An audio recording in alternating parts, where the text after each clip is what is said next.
Be trenerių likę Žalgirio krepšininkai kovojo su dviguba energija. Lietuvos krepšinio lygos finale 83-70 nugalėjo Vilniaus Lietuvos Rytą ir serijoje iki 4 pergalių rezultatas tapo lygus 2-2. BBL čempionus atgaivino permainos komandoje. Vakar treniruotę turėjom, pasitreniravome, pasitarėm maždaug, kad žaisim šiandien irgi kažkokios panikos lyg tai nebuvo. Tas iš karto nuo pat pradžio matėsi, kad komanda išėjo labai nusiteiko. Lietuvos Ryto strategas Rimas Kurtinaitis po mačo negalėjo karčių žodžių savo komandos užsieniečiams ir pripažino, kad kauniečiai buvo pranašesni. Sugebėjom mobilizuotis, žaidė puikiai. Galiu atvirai pasakyti, kaip treneris, neturėjom jokių šansų.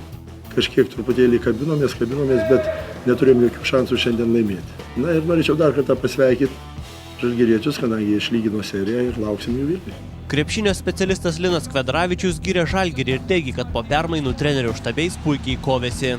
Na, žaidėjams nėra kur trauktis, juolab, kad jie yra profesionalai, jie turi atlikti darbą savo aikštelę, tai jie puikiai padarė, bet kai žaidėjams reikia stovėti per minutinės pertraukėlės su lenta braižybos, trenerio lenta ir braižyti derinius, aiškinti komandos draugam, juolab, kad irgi pats darai klaidas, tai yra labai sudėtinga, tai buvo dvigubai sunkiau negu žaisti paprastas varžybas.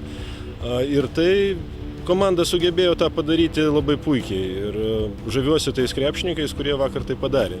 Penktosios serijos rungtynės įvyks pirmadienį Vilniuje. Rungtynės 19:10 tiesiogiai transliuos Sport 1 televizija.